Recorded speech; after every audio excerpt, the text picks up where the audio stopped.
성원이 되었으므로 제400회 제주특별자치도의회 제2차 정례회 예산결산특별위원회 제2차 회의를 개의하겠습니다.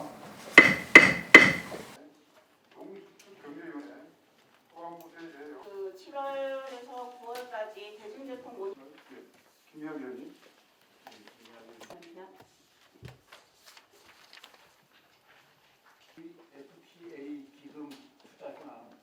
하나로마트라든지 소규모 어떤 점포들까지 제외하는 게 과연 적당한가? 지역 공동체 활성화에 강화에 과연 기여하고 있는 것인가?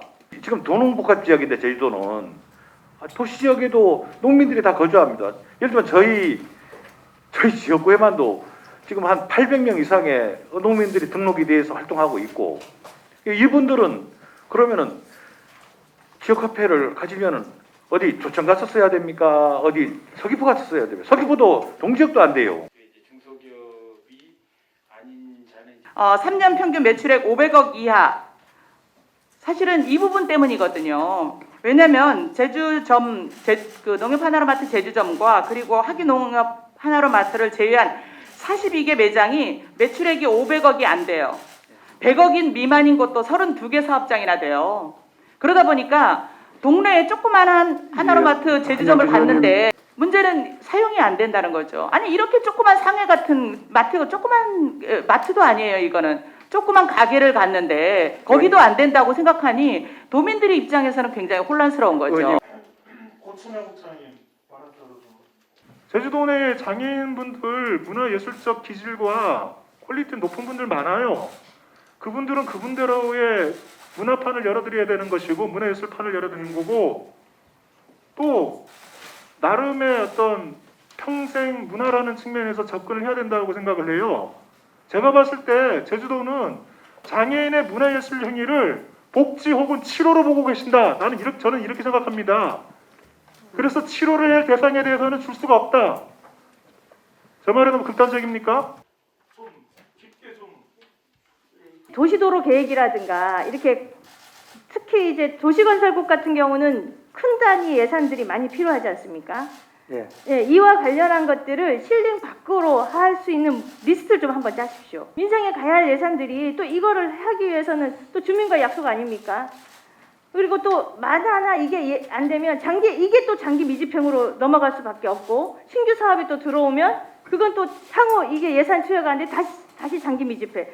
악순환이 계속 반복될 수밖에 없다라는 거죠. 스포츠 인권 상담에 대한 얘기를 하고 싶습니다. 지금 지난 연도와 이번 연도에 이제 장애인 체육인에 대한 인권 상담실을 운영하고자 해서 예산을 반영했는데 예산 반영이 안 돼 있는 건 혹시 알고 계시죠? 고충을 느끼고 있을지에 대해서 이제 다가가면서 상담을 하는 부분이거든요. 그래서 그 부분에 대해서 좀 이제 챙겨주시라는 말씀을 일단 드리겠습니다. 지하수를 사용하는 골프장에서 이 저류지, 빗물을 잘 활용하면 우리 지하수 사용을 줄일 수 있겠구나라는 생각이 들더라고요. 보통 연못이거든요. 연못시설에서 저류지 역할을 하고 있습니다. 근데 우리가 가서 보면 그 물을 깨끗한 물로 관리하는 게 아니라요. 가서 보면 아주 혼탁해요. 수질 관리가 잘 되고 있지 않고 있습니다. 그러니까 그 물을 또 재사용을 하다 보면 토양이나 결국 이게 흡수해서 지하수가 또 오염이 되는 또 오염원이 되고 있다는 것을 말씀을 드리고 싶습니다. 왜 지속적으로 지난번 2차 추경 때도 예산을 편성 안 해서 저희 의회 예결위에서 그 소상공인들 집합제한업종들 지원하고 있었는데 50만 원씩 왜 이런 현상들이 계속 벌어지냐 이거죠. 소상공인과는 뭐 하는 데입니까? 국에서 관련 과에서 지금 코로나19에 상당히 힘든 소상공인 관련 그리고 자영업 관련 업종에 대한 지원들에 대해서 강력히 예산 부서에 요구하고 도지사 권한대행한테도 얘기해서 예산을 최대한 늘려야 되는 거 아닙니까? 사업비만 해서 8억 이상, 전체 10억 이상 되는 예산 중에 제주어와 관련된 예산이 뭐 1억 정도예요. 생각보다 그렇게 많다고 느껴지지 않습니다. 우리 제주어가 갖는 가치가 충분하고 유네스코에서도 인정했는데 왜 다른 지역에는 박물관이 여기에 사립도 있습니다. 근데 왜 우리 지역에는 이런 생각을 못했나? 너무나 가슴이 아프.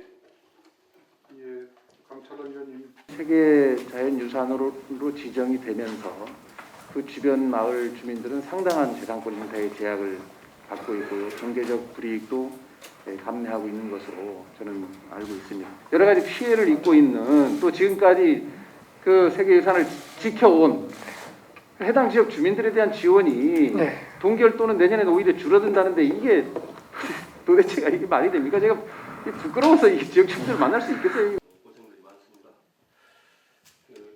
탐란전이 지금 수수료가 예, 지금 카드는 0.9%. 네. 그다음에 저기 지류는 1.2%. 그럼 예. 1%가 넘는데 예. 이 수수료는 지금 어디서 관리합니까? 4천억이면은 예.